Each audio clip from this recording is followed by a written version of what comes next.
Life as a writer for Julia Omeike is a new experience. It has been very interesting because then we used to have literary debating societies, press clubs. My church, I used to write for their theater plays, concerts, and I kept building that with time. Okay.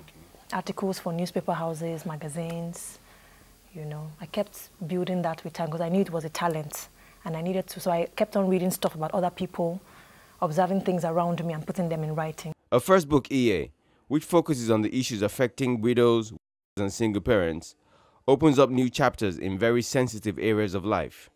EA is a Benin translation for mother, but in my own dialect is Nene in Ishan. But in Ekiti also, they also say it as mother. Some parts of Delta do say EA as mother. Igala also say EA as mother. So I looked for a universal title that would, you know, bring everybody together, one Nigeria, one unity, you know, something that could sell a good, embrace friendliness to our society. Funny enough, EA was written when I was 13. I just scribbled the manuscript somewhere.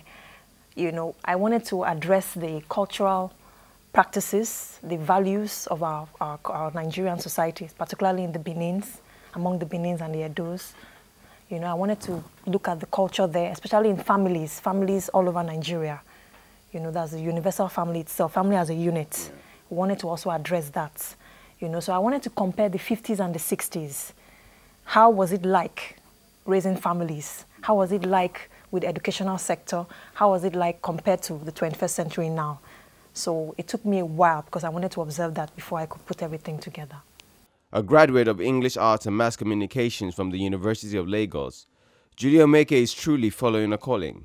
Well, what I got was in the 50s and 60s, we had a lot of cultural values appreciated, you know. Then you could have a family of 10, 11, you know, and you see the motherly love, the family shows, the affection, the family shows on the children.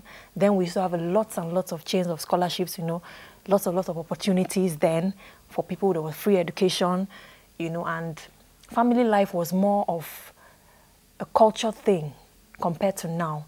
Now a teenager can stand up to her parents or his parents and tell you, I want to do it like this, and mommy, there's nothing you can do.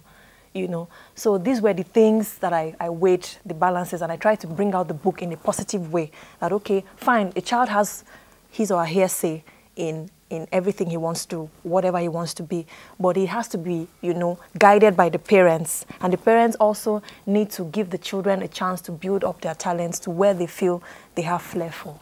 And going by the meaning of the book, mothers may have found a new reading companion. I just came to realize that, you know, I noticed it, especially in our Nigerian society, that most times widows are not given that face in the society. In their families, they go through one or two ordeals. And sometimes some of them are very, I know Nigerians are very good survivors. Nigerians are very, very good survivors. But we have a lot of challenges with how they're being treated in the society. So EA is actually a moral story, the struggling of an embattled woman, her life, how she was able to overcome the dire situation that was in her way, especially in her family and in her career, and raising her kids. You know, I noticed this was paramount in our society, so I wanted to redress widowhood. I wanted to address also for the widowers too, not only widows, you know, the plight of single parents, how are they able to cope raising families of their own.